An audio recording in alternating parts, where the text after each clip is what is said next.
চলুন আজকের ভিডিওতে একটা ফুল কেক ডেকোরেশনের ভিডিও দেখে আসি। আর এই ভিডিওটা যদি ভালো লাগে অবশ্যই আমার পেজে ফলো দিয়ে দিবেন, ইউটিউব থেকে দেখলে সাবস্ক্রাইব করে দিবেন।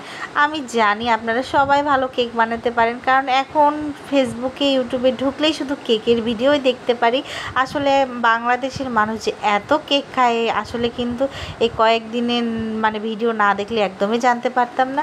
যাই হোক, আমার পেজে কিন্তু আপনারা ফুল কেকের ভিডিও পেয়ে যাবেন। আপনারা যারা কেক বানাতে পারেন না তারা কিন্তু চাইলে আমার পেজের ভিডিও দেখে আসতে পারেন। ওখানে কিন্তু আপনারা সফট নরম স্পঞ্জি কেক কিভাবে বানায় তার ভিডিও কিন্তু ওখানে দেওয়া আছে, আপনারা চাইলে দেখে আসতে পারেন। যাই হোক, এটা ছিল একটা 2 পাউন্ডের একটা কেক, আর এটাকে কিন্তু আজকে ডেকোরেশন করে আপনাদের সামনে দেখাবো। আর ডেকোরেশনটাই কিন্তু মেন, আসলে কেক খেতে মজা হওয়ার তো আগে এই ডেকোরেশনটাই কিন্তু আপনাদের মন কেড়ে নেবে। যদি কেউ কেক পছন্দ করে তার ডেকোরেশন দেখেই কিন্তু আপনার কাছ থেকে কেকটা মানুষ নেবে। যাই হোক, এটা একটা 2 পাউন্ডের কেক ছিল, আর এই 2 পাউন্ড কেক কিন্তু অবশ্যই পাইপ লাগিয়ে আপনাকে বসাতে হবে, না হলে ডেলিভারির সময় এই যে পাউন্ড উপরের যে পাউন্ডটা থাকে সেটা পড়ে যাওয়ার সম্ভাবনা থাকে। সো যার কারণে পাইপ বসিয়ে কিন্তু আপনারা এই 2 পাউন্ডের কেক একটা সেট করবেন, 2-3 পাউন্ড যেটাই হোক না কেন। আর এখানে কিন্তু কেকের উপরে চকলেট গানাশ দেওয়া হচ্ছে। এই চকলেট গানাশের রেসিপি যদি আপনাদের কারোর লাগে আমার পেজে কমেন্ট করে দেবেন, আমি আপনাদের ইনশাল্লাহ চকলেট গানাশের ভিডিওটাও দিয়ে দিব। আর এই চকলেট গানাশ যদি কেকে দেন এই কেকটার মজা কিন্তু অন্য রকম বেড়ে যাবে।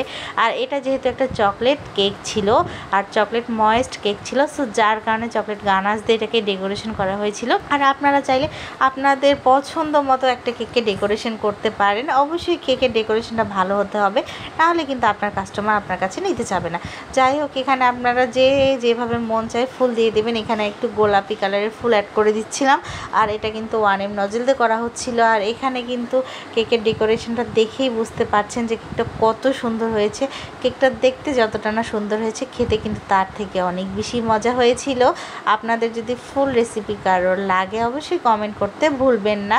ইনশাল্লাহ কারো যদি কেক লাগে আমার পেজে নক করতে পারেন। যাই হোক, আসলে আমি রংপুর থেকে যেহেতু কেক সেল করতেছি, আর এই কেকগুলো তো যেহেতু অত দূর ডেলিভারি দেওয়া যায় না, তাই রংপুরের মানুষ যদি নিতে চান আমার এই পেজে অবশ্যই চাইলে অর্ডার করতে পারেন। যাই হোক, ইনশাল্লাহ এখানে সুন্দর সুন্দর কেক ভিডিও আপনাদের সামনে দেখানোর চেষ্টা করতেছি। আর এই কেকগুলো যে এত মজাদার হয়, হোমমেড কেক কিন্তু আসলেই মজা। তবে এখন রাস্তাঘাটে এত হোমমেড কেক সেল হইতেছে, ঢাকার ওই পাশে দেখতেছি। আসলে বুঝতেছি না যে আমি যেই সময় কেক বানানো শিখেছি সেই সময় কি এত মানুষ কেক বানানো শিখেছে।